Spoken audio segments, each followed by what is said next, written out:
I set out to make another Does It Deserve Its Reputation video for Dragon Quest IV, or Dragon Warrior IV as it was known in the West, but it's tough to nail down what DQ4's reputation is. It's got plenty of fervent fans, many of whom list it as their favorite Dragon Quest game, but that's true for most of the mainline series, so these rankings don't help much. Plus, the three Zenithia games, or DQs 4, 5, and 6, in particular tend to swap around across fan rankings. Occasionally I'll see 4 at the top of a list, same for DQ 5, but more often than not it's somewhere in the middle. Okay then, let's look at how it was received at release. Dragon Quest IV sold even better than Dragon Quest III in Japan at first, over 1.3 million copies in its first hour, whereas 3 sold around 1 million in its first day. That's a resounding success, but 4 did underperform overall in comparison, around 3.1 million to DQ3's 3.8. And remember, that's all just in Japan. Both games sold relatively insignificant amounts in the US, with neither breaking 100,000 copies. Oof, okay, in Japan at least, Dragon Quest IV was a big success, but wasn't as huge or impactful as 3, which makes sense since 3 usually ranks much higher on fan rankings. The fact that it didn't sell well at all in the States also checks out, considering the next 2 entries weren't even released in the West until much later.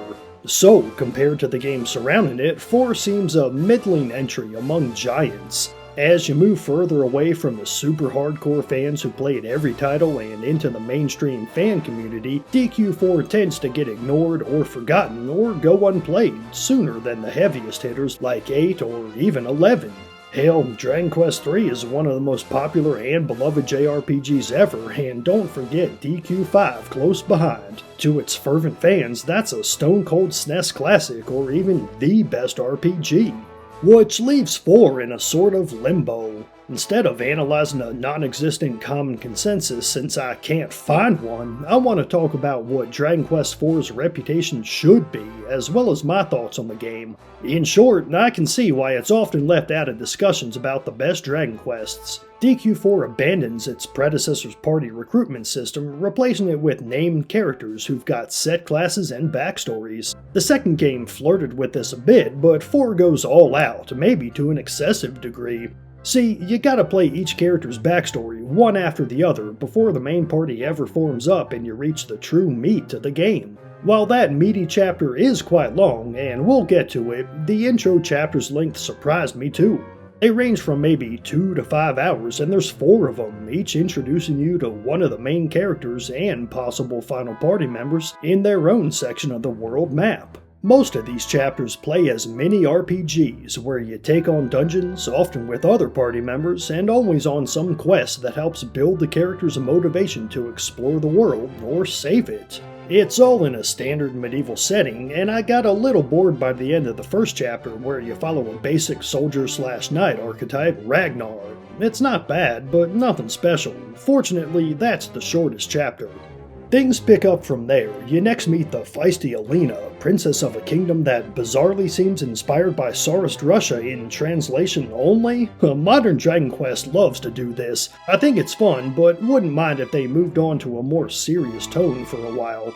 Anyway, you follow Alina on her quest to enter a tournament, where foreshadowing and character moments abound, but even still, nothing stands out much yet. Then comes Chapter 3's Torneko. Oh boy, this dude's apparently got a huge fan base in Japan, and I guess I can see why. His chapter plays like a farce compared to the others. In a twist on the genre itself, Torneko doesn't care about anything but making money as a merchant to provide for his family. Sounds cool, but the beginning of his chapter gets boring fast since you're either working in his shop, just selling items to customers over and over, or you're out grinding, which takes ages since Torny's a big old fat guy who sucks in combat. After that, you get to visit more towns and find other ways to make money like arbitrage or helping out a certain king. I don't know, all this seems like a good idea not done so well. Cutting the chapter's runtime in half would help, or maybe using its mechanics in a smaller story section during the final chapter would have worked better. As is, I'm not a fan of it, but he's a funny character and had me rooting for him and his wife. Finally, there's Maya and Mina, twin sisters who work for a living in an Arabian-themed town while trying to figure out who killed their father. As I've mentioned before on the channel, I'm constantly looking for more Arabian themes in JRPGs, so I was all about this. Mina and Maya are spunky and get into all kinds of escapades, and heading into the final chapter, I was looking forward to seeing them again the most.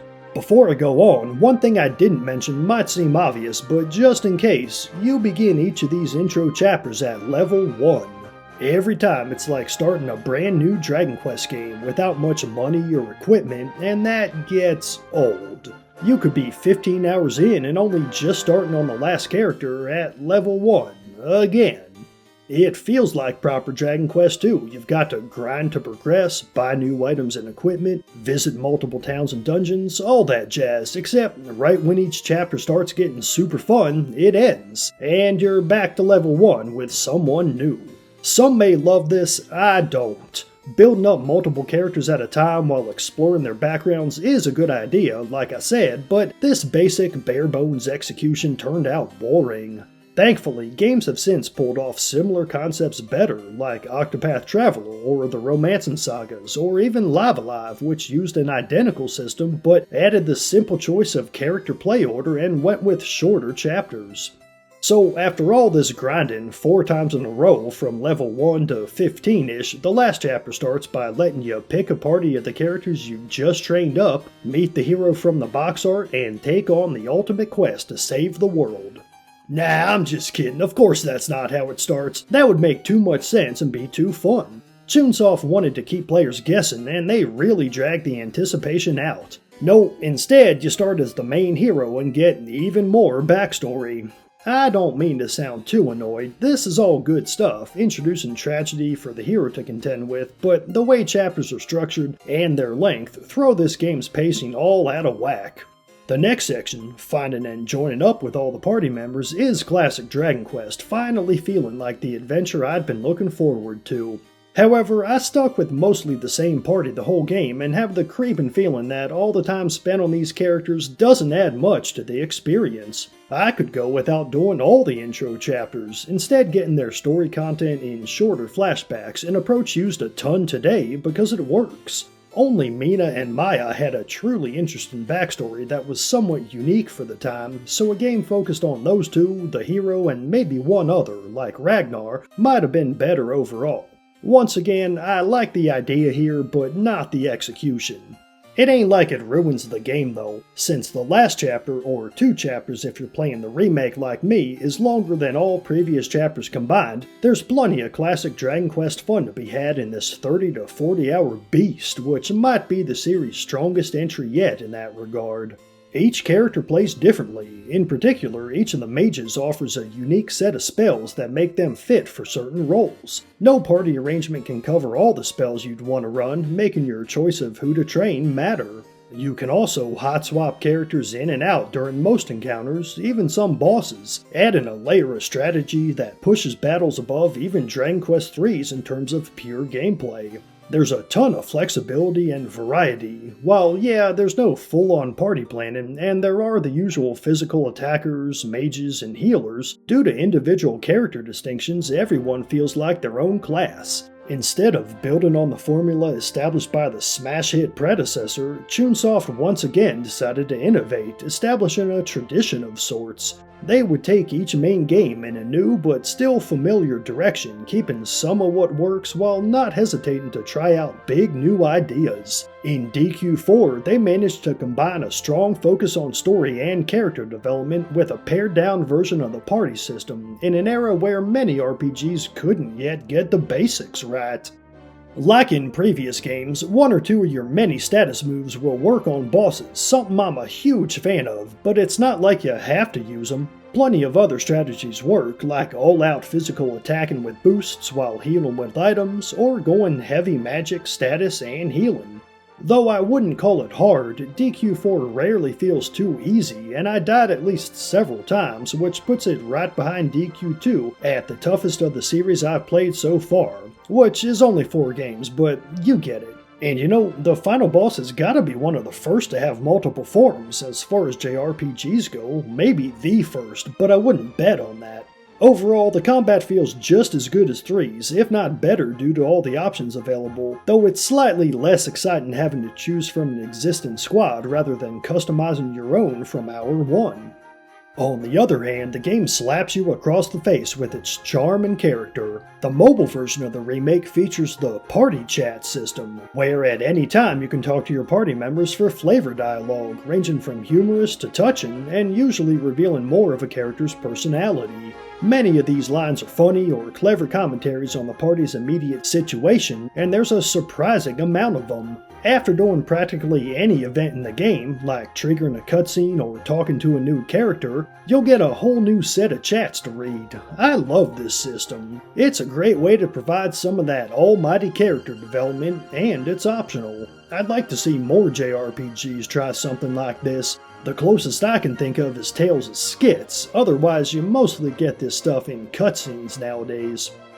Visually, I'm also partial to the remake since it's the only version I've played all the way through. I doubt some of these scenes look as amazing on the NES, like when Alina goes to the tournament, but from what I've seen of the original, I'm shocked how far it pushed that aging hardware. It's a strong contender for most impressive NES title.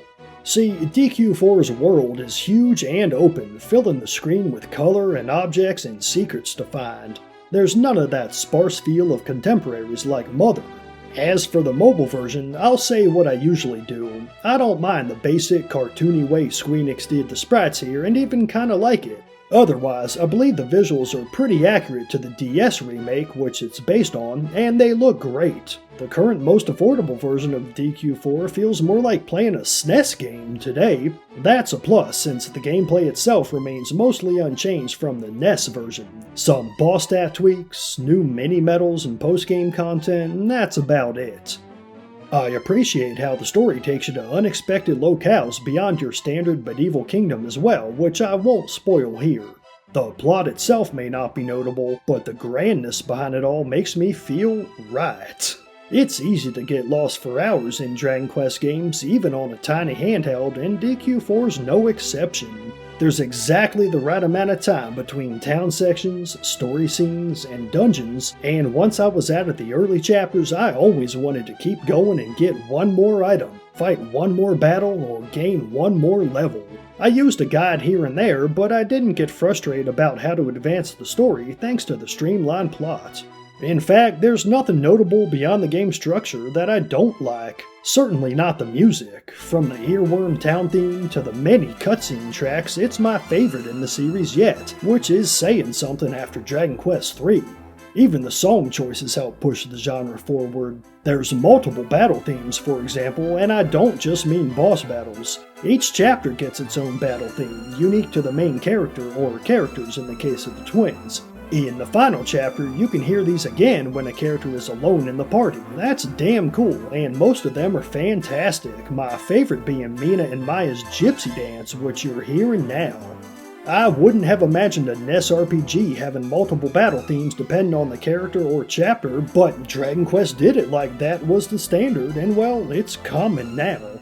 And that town music, man is it catchy. I'll throw on the orchestrated version while I'm cooking a meal and bliss out. It's my favorite DQ track so far, I just wish it were longer. Fortunately, I've got plenty more Dragon Quest games to go since I'm playing them all in order. Next up, I'm gonna take a look at one of the Mount Rushmore entries of the series, Dragon Quest V. See ya then, and thanks for watching. Leave a like for that algorithm, let me know what you thought about DQ4 in the comments, subscribe for weekly videos on RPGs of all kinds, and have a blessed day.